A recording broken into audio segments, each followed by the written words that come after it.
Hey everybody, Brian Weinert here, longtime Zion member. Want to talk today about Crop Walk and some of the related issues concerning hunger internationally as well as locally. It's really been weighing on my heart lately as I'm helping to gear up for the Crop Hunger Walk. Will be sponsored this year out of Zion again on Sunday, October 15th, starting at 1 o'clock in the back parking lot. Say more about that in a minute. I've been reading a book lately that's really helped to focus the issue for me, and it's called A Hole in Our Gospel by a gentleman named Richard Stearns, who was the president emeritus of World Vision. Originally came out in 2009, updated in 2019.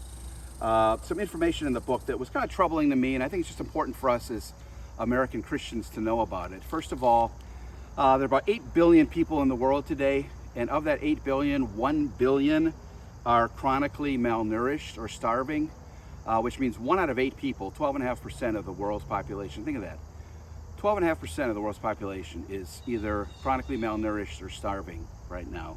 In addition, in the United States, the latest poverty numbers are out for 2022 and shows the national poverty rate in the US at 12.4%. Again, almost 1 out of 8 people, it is 1 out of 8 people in the United States that's below the US poverty line.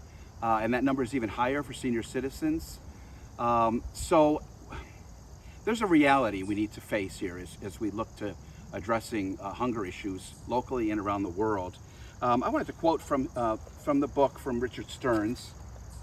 He writes, "It's important to put the American church in perspective. Simply stated, it is the wealthiest community of Christians in the history of the world. How wealthy? The total income of American churchgoers is over $6.5 trillion. That's $6.5 billion. It would take just a little over 1% of the income of American Christians to lift the poorest 1 billion people out of extreme poverty. 1% of our accumulated wealth. Said another way, American Christians, who make up about 5% of the church worldwide, control about half of global Christian wealth. A lack of money," he says, "is not our problem." Add to that American Christians donate about 2% of their income every year to charity, overall, 2%.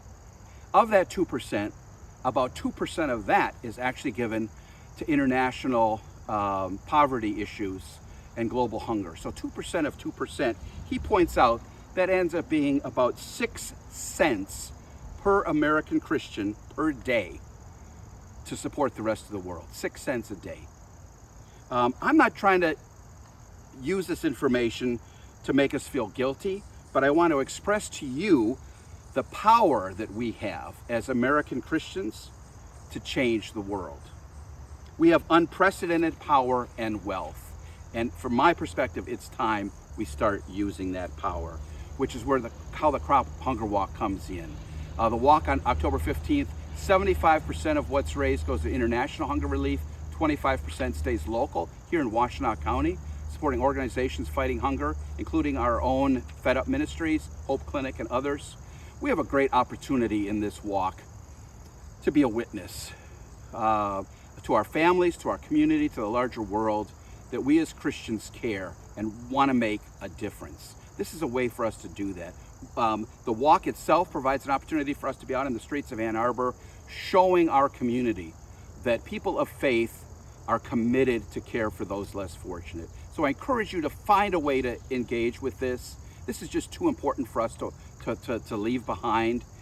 Pledge somebody, donate, walk yourself, engage your family, learn more about the issue, pray, but let's find ways that each of us can engage. We'll be in the Welcome Center every week until Crop Walk Day.